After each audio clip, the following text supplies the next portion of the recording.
Please welcome back your host, Joyce Kulhewick.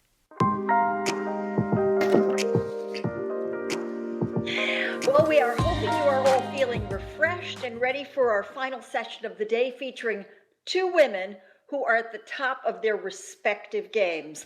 Basketball coach Muffet McGraw is coming to us live from Notre Dame in South Bend, Indiana. And tennis titan Serena Williams is going to come to us from her home in Florida. Please welcome Serena Williams.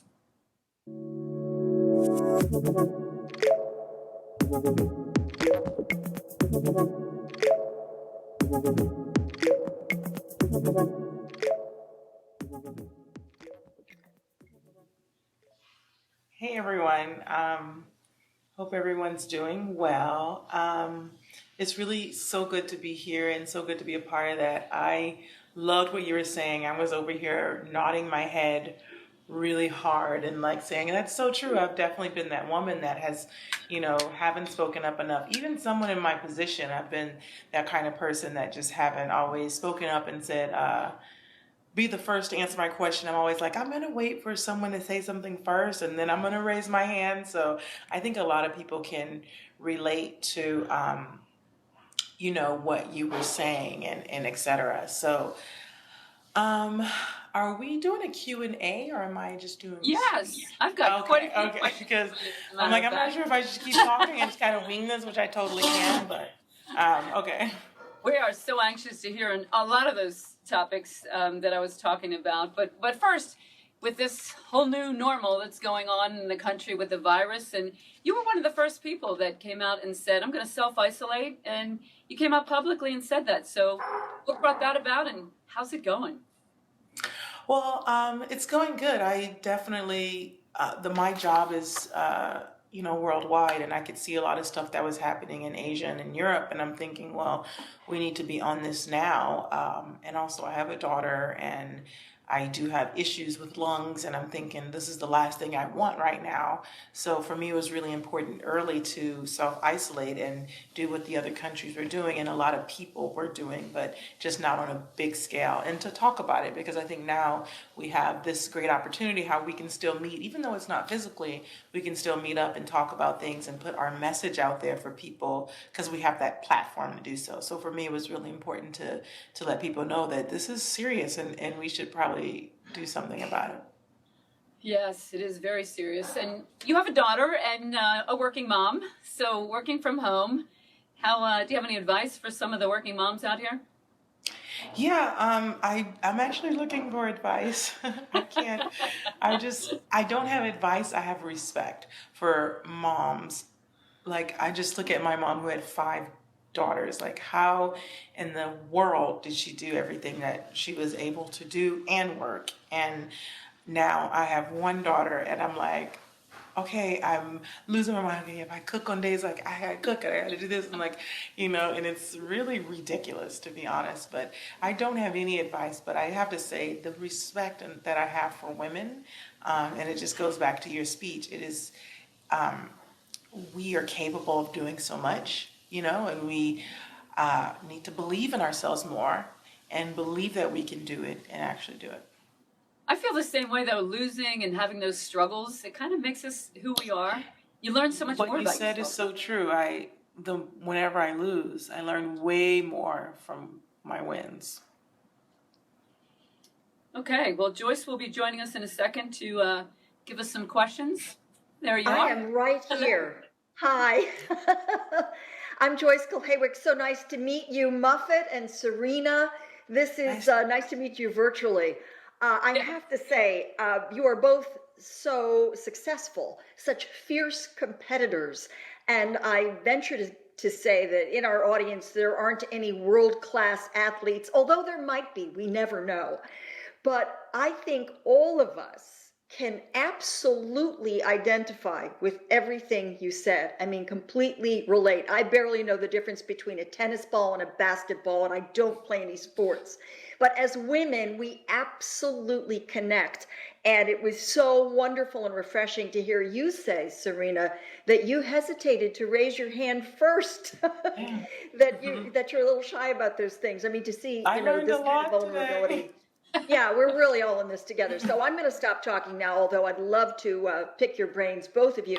Our audiences out there are just going crazy. We've got tons of questions that we want to ask you. Our first question is for Muffet. One of our participants told us that her daughter is a college athlete and that she feels her daughter is much stronger and more confident than she was. So her question is, how can we foster that strength and confidence in others, which is key?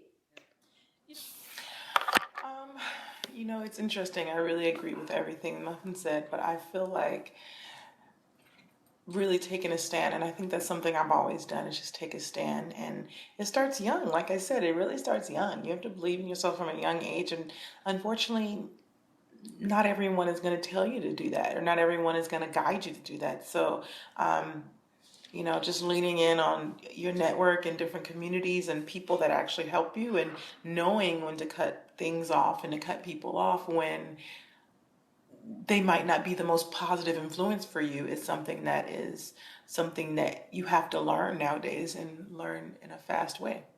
Know who to surround yourself with.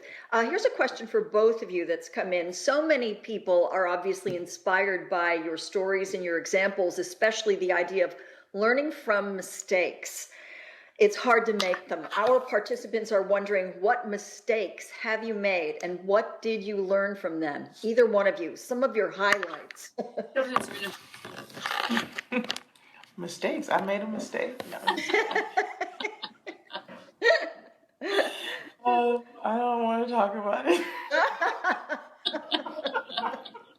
Look, it's just I among know, the I 5,000 of know us. what it is. I just don't know if I want to talk about it. Okay. Well, maybe Muffet wants to go first.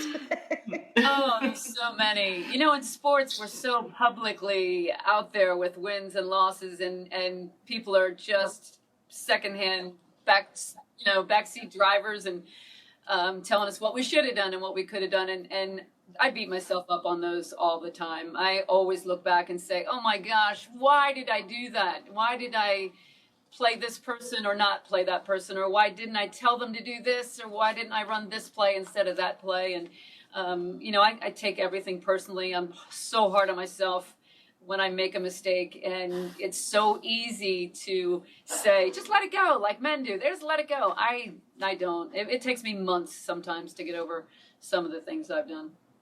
Yeah. Serena, any thoughts about that? I don't know. I feel like the months that it takes you to get over it, you can just, for me, I put that to work. I take that anger and I take that energy to the tennis court and to the practice court. So for me, that's something that I definitely do.